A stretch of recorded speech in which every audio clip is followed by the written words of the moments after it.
It's wonderful joint symposium. It's a fancy meeting, and although the topic seems very interesting.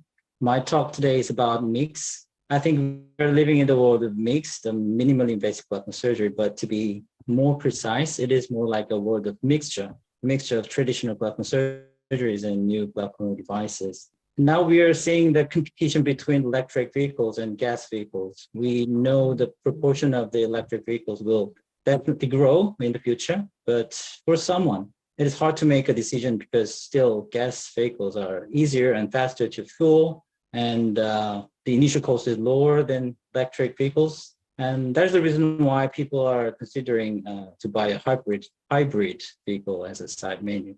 I think it goes very similar to when we decide which surgical option you should take in the world of glaucoma as well. According to a report from the United States, the proportion of cases that two different mixed surgeries in the US done on the same day was higher than 36%. And the most common combination was ECP and iStent.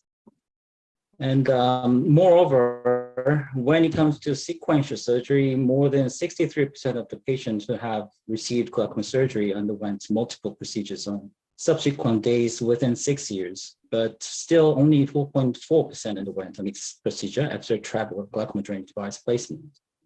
So considering that it has been a while, like more than 10 years, mixed procedures have come to our real practice, I think it is fair to say we can tell at least the world is already in the era of mixed glaucoma procedures rather than in the era of mixed procedure. And now we now have more options to treat our glaucoma patients than ever before.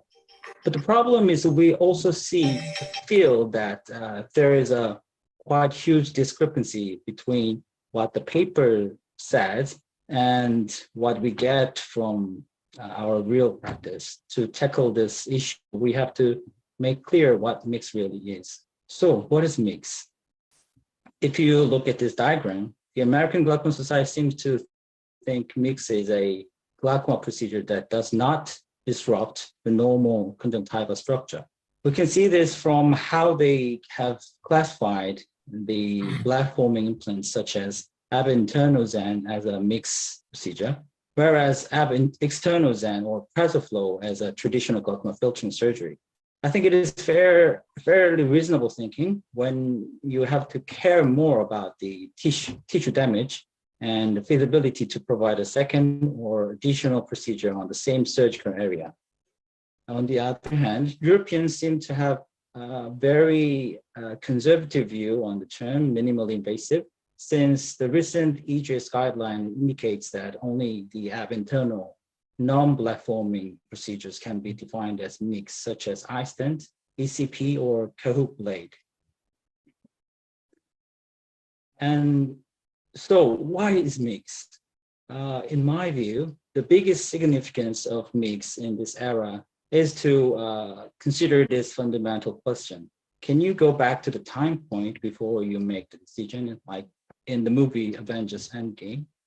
If you think about the exit strategy, if you have done a trap first to your patient, the additional option would be a second trap or an armored glaucoma valve implantation. However, you have done a mixed procedure first, you have more chance to do an additional procedure with mixed technique, like second mix or third mix, even on the same surgical area, in my opinion. And the trap or armored valve implantation can be delayed without further progression if you can choose the right patient. This is very important considering patient's lifetime, because second trap in his or her 50s could be detrimental compared to second or third mix in the patient's 60s, and consider the conventional glaucoma surgeries as a next option. I think this is the biggest importance of MIGS procedure, that it has wider exit strategy than conventional glaucoma surgeries. You can check out more about this issue from the recent podcasts summarized in the AAO updates. And so where are we right now with MIGS? How effective they are?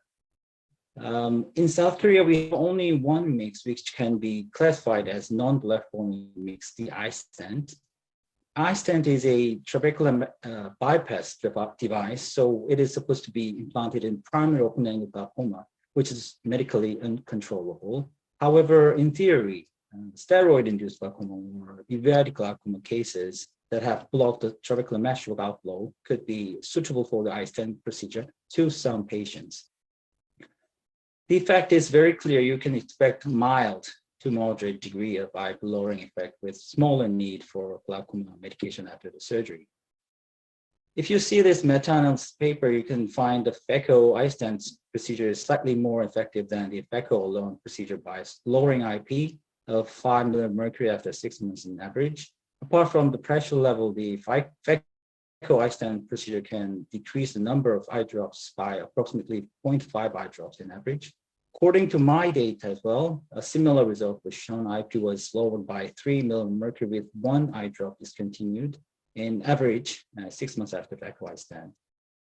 Let's move on to the blood forming mix. We have only Zen, but no Persiflow yet as a blood forming mix in South Korea. It is a very similar outflow dynamics to glaucoma drainage devices, but it makes a subconjunctival bleb just like the trap. So it is easily misunderstood as a easier version of trabeculectomy.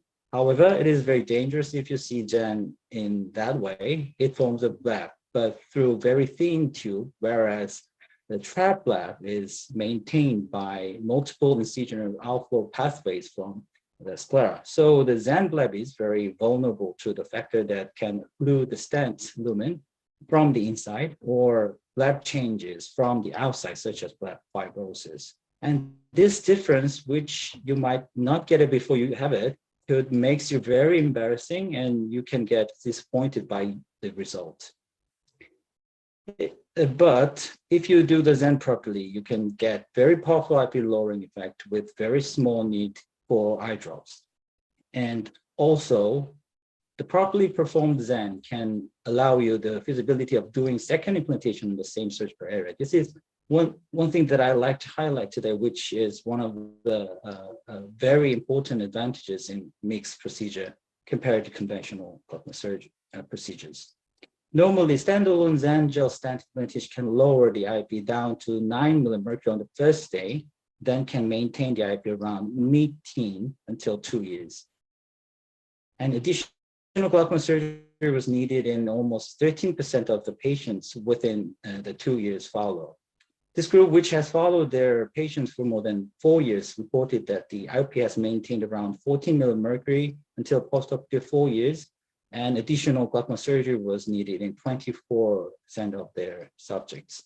Fortunately, I have the longest follow-up data of Zen gel stent in South Korea, and according to the data, IP was maintained around 15 mmHg with using less than a single eye drop. However, the additional surgery was needed in 19% of the subjects within 2 years. I believe 3 biggest differences of Zen procedure compared to the traditional glaucoma surgeries are the target patients, the open-angle glaucoma, and the target pressure, which should be mid to high teen, and the target duration. In my data, the average time took to additional operation was almost 500 days in average. So some patients we cannot expect a good result longer than several years. If you are 100% ready for the procedure, the IP should be lower than 9 on the first day. If it's not, it means you are already failing. This is because the peritubular flow induced by the injector needle, so hypotony would be very common, and you have to be prepared for the intracameral OVD injection on the first week. And I hope you can remember that normally cohesive OVD is needed, not dispersive OVD as the manufacturer has recommended in the early days. This is my management plan. You can wait and see only if the IP is lower than 7 and the chamber is deep. And if you have shallow chamber, you need to use the atropine eye drop with or without chamber reformation with cohesive OVD. And if the IP is higher than 9, something on your skill needs rechecking. And this is my rubric for the Zen procedure. You can check by posting the video clip later. The last slide. We are living in a world of mixed development procedures. ISTEM can offer sustainable IP control, and early IP after then should be in one-digit figure. Thanks